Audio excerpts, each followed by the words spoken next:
A subscriber asked me the other day for some encouragement. She felt pretty good about having moved a good amount of savings outside of the system, but was feeling discouraged because of the declining price. I imagine everyone who has been buying gold, and especially silver over the past few years, has experienced disappointment or even some fear. And I can certainly relate. I've been buying metals since the late 90s.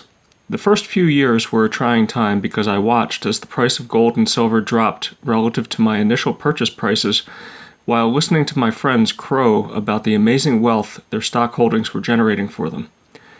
Fortunately, my convictions about gold and silver were strong enough to keep me committed, because we all know how things unfolded over the next decade and a half. I'd like to share with you some perspective so that you will be able to weather the current storm. Let's start by taking a long-term look at various price levels. I'm starting this chart from August of 1971 because that's when Nixon closed the gold window.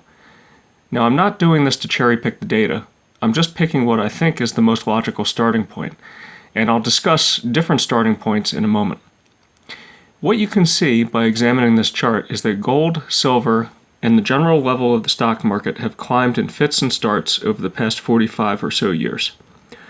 Gold has increased in price from its 1971 level of about $43 per ounce to the mid-1200s. That's almost a 30-fold increase in price, which works out to an annual increase of 7.78%. Now, the majority of this price increase is because of the purchasing power decline in the dollar. Notice that the Consumer Price Index, including food and fuel, increased over this period of time by about 4% per year. That means that the average annual increase in gold's purchasing power over this time was about 3.76%. Still, that's not bad. We can compare gold's performance to silver and to the S&P 500. Silver increased a little bit more than 11-fold over this time frame, which gives it an annual rate of price increase of about 5.5%, which is about 1.5% per year of appreciation in real purchasing power. Silver did not perform as well as gold, but for a person whose main goal it was to preserve purchasing power, it did its job. The S&P 500 price level increased 21.5 times, giving it an annual rate of increase of a little bit more than 7%. Adjusting for dollar depreciation, the purchasing power of the shares increased by a little over 3% per year. Now, before concluding that gold did better than stocks, it should be pointed out that over this time, the stocks were paying dividends to their holder. The impact of dividends have not been shown here, but are certainly a consideration. They can be quite important if the holder of stocks uses them to buy more shares. But at the same time, one should also factor in the impact of taxes on the dividends, taxes on capital gains distributions, and mutual fund fees. These are all important costs that typically are not discussed by stock enthusiasts. In any event, what can be seen here is that over time, gold, silver, and stocks have all increased in price greatly in the past 45 years. Much of the apparent appreciation was a six-fold cheapening of the dollar's purchasing power. In other words, the dollar can now buy only 17% of what it could in 1971. Those who decided to hold cash outside of the banking system certainly lost big time. By contrast, those who held gold can now buy 5 times the amount of goods and services with it. Those who held silver can buy almost twice what they could otherwise buy in 1971. And those who held stocks can buy a little bit more than 3.5 times what they could buy back then, plus they would have enjoyed periodic dividend payments. That's all well and good, you say, but I didn't buy in 1971. I've been buying for the past 5 years. This has been my experience. Every month that goes by, I see the price of gold and silver go down. Every month that goes by, I see the price of stocks go up. It's been a very frustrating experience. Fair enough.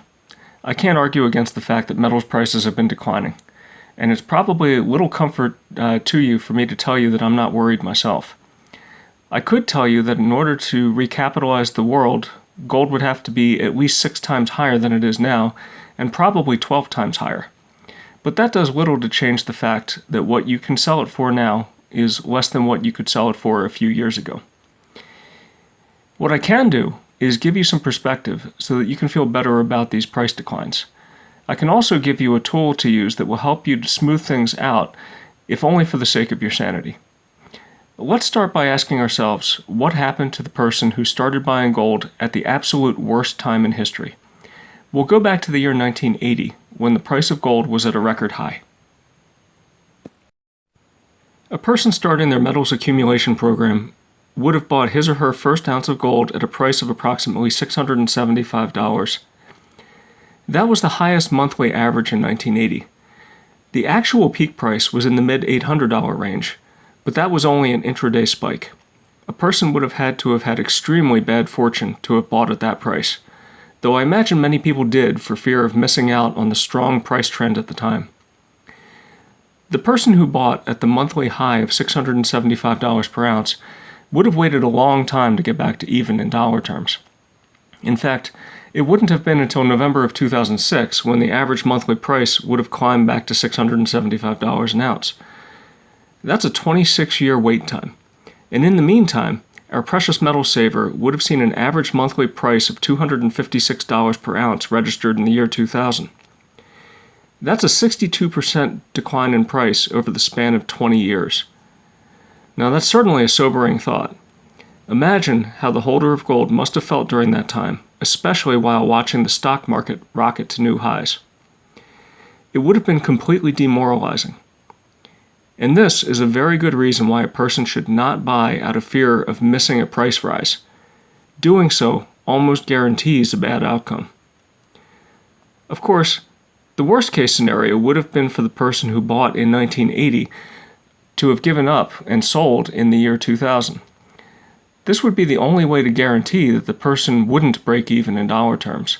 If our hypothetical metals investor would have held another decade, then he or she would have seen prices top $1,100 per ounce, which would have been a 63% or more nominal profit. Now, this was a very hypothetical scenario. Buying a single ounce at the high and holding for 20 years before selling at the absolute low was the absolute worst case scenario. It is not what a person who simply accumulated gold over a time frame would have experienced. Let's take another look at what a person who had a disciplined accumulation strategy would have experienced. Here's the same chart, but instead of focusing on one single price, we will focus on the person's cost basis. This is the average cost per ounce of gold for a person who simply bought the same dollar amount of gold each month. So over the first few years, the investor wouldn't feel very good about his or her results, but the lower price of gold would allow that person to buy more ounces at the end of each month as a result. And so our saver would see that the gold price would be about the same as the average purchase price within about 3 years, even in a declining market, and starting at the worst point in history at which to start buying gold. Unfortunately, most people don't look at prices this way. What they lock into their head is the highest price at which they started buying.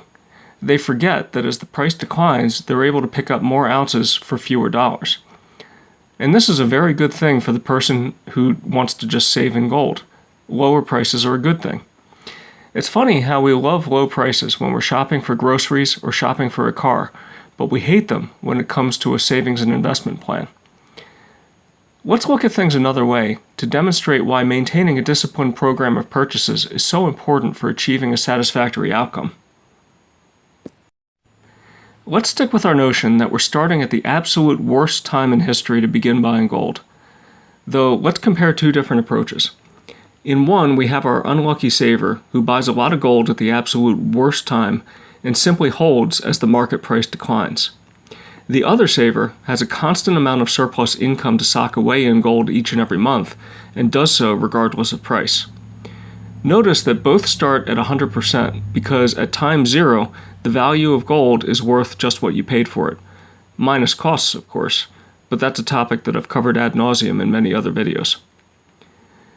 We can see how the one-time investor watches over the course of 20 years as the price offered for his or her gold gradually declines until it's 62% lower than the purchase price.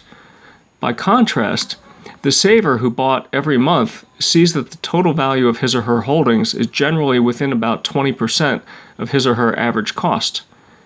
It's a much better outcome to be sure. Unfortunately, for most savers, they don't really look at it in this light. They remember only certain prices, and generally, they tend to be the high ones that get remembered. Keeping track of average cost is a great way of helping a person keep perspective.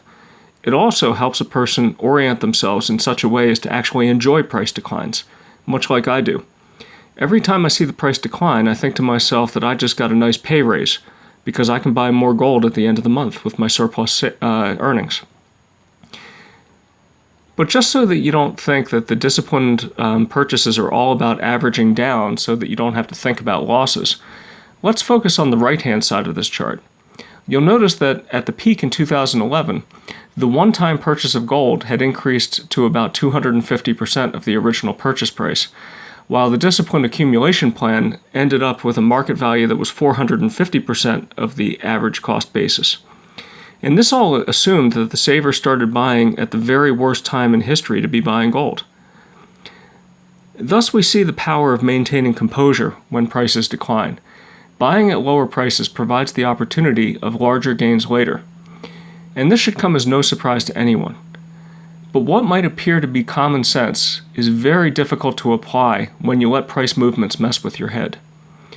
What you really need to do when the price declines is ask yourself if the reasons you bought are still valid. Doing so will help you purchase on more favorable terms. And in case you have any lingering doubts that the reasons for owning gold have gone away, let me leave you with this chart to think about. Happy Thanksgiving, everyone.